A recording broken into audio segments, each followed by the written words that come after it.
My people, you don't finally read as they talk to you now. So finally, after the President of the United States of America, President Donald Trump, made the statement that the Department of War should get ready for a possible invasion of Nigeria due to the alleged genocide going on, in the country and the killing of Christians. The Department of War is now getting prepared for this very mission. Let's get to the headlines.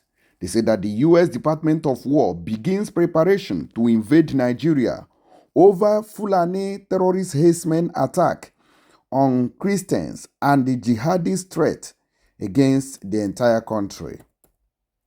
U.S. Secretary of War Pete Hegseth has announced plans to invade Nigeria to kill off rampaging bandits and terrorists over the massacre of Christians.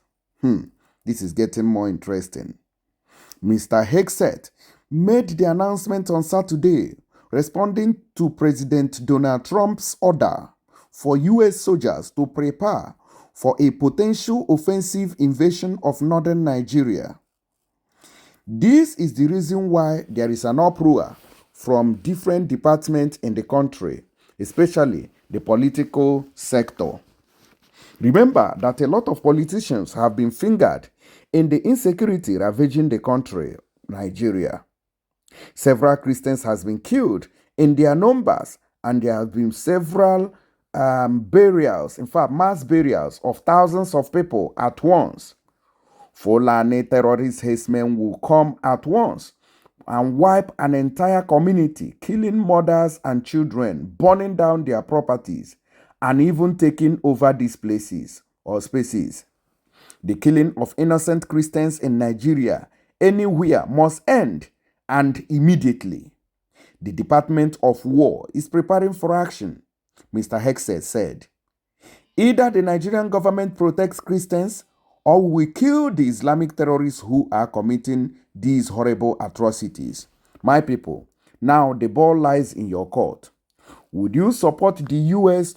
to deploy their troops to the northern part of Nigeria to wipe out these terrorists and bandits plus herdsmen that have been wreaking havoc for many years? It is not just a day job. These terrorists have been carrying out these genocidal activities for a very long time, and the government is playing ping pong with the lives of the citizens.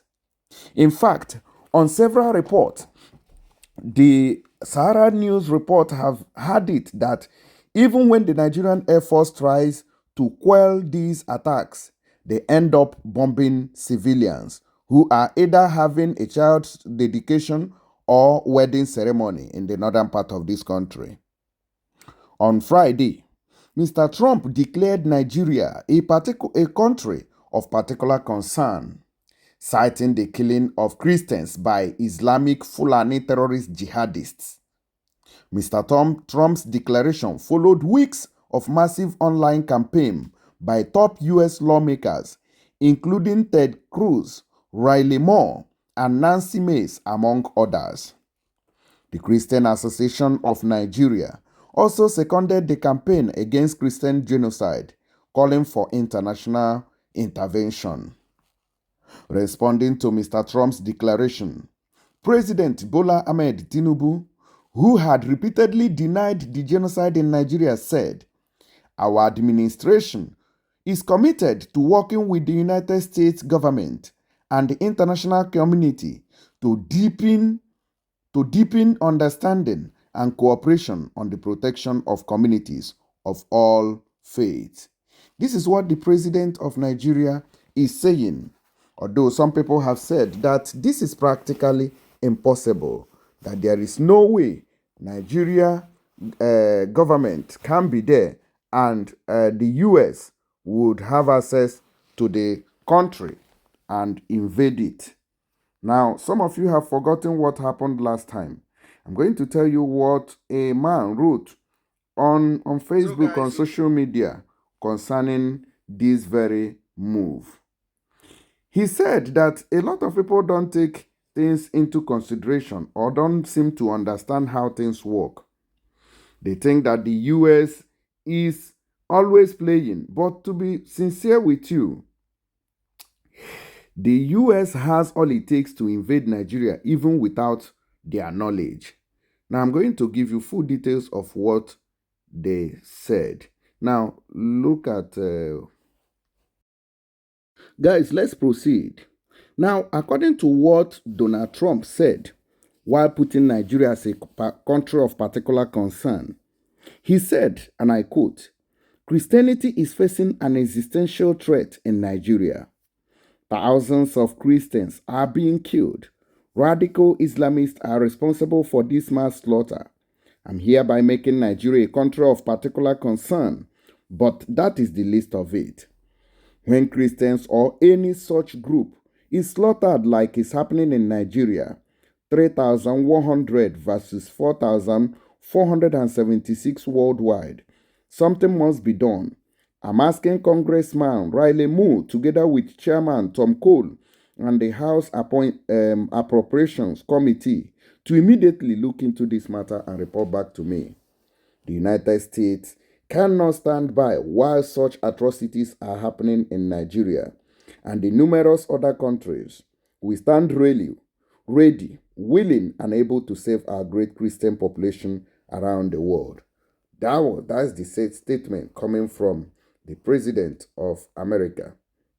Now, although people are doubting that this is not going to be possible for the U.S. Army to invade Nigeria, someone wrote, "All I know is that the American army can never defeat the Nigerian army in both conventional and non-conventional warfare." And I laughed. I urge President Trump to tread with caution because any attempt to provoke Nigeria will lead to something that will surprise America as a country. In fact, only the Nigeria police will do the job and make the US the 37 states of Nigeria without our infantry brigade stepping a foot on US soil. According to this, the sacred Igbo man, Alex Oguta, warns Trump. You know, Nigerians now, people will be using it to catch cruise until it happens. Now, the President of America is not somebody to joke with. It's not somebody who plays a ping pong with his statement. When he says something, he means every word of it. I will also take you to another post by someone else, okay? So let's take a look at the comment on what Nigerians are saying about this. Okay. This man said, "It's funny how some people are even saying that Donald Trump cannot just enter Nigeria. Probably. They can't remember what happened in 2024 last year here, when the US Army entered northern Nigeria and rescued an American citizen without anybody knowing about it. The American man, identified as Philip Walton, spent less than a week in the hands of bandits in the northern part of Nigeria.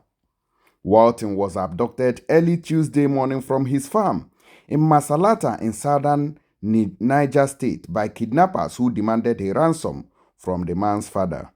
The same week, a U.S. Joint Special Operations Force moved into Nigeria, just across the border, to rescue the American. They went in with a large group, 0 casualties. We've got our American citizen young man.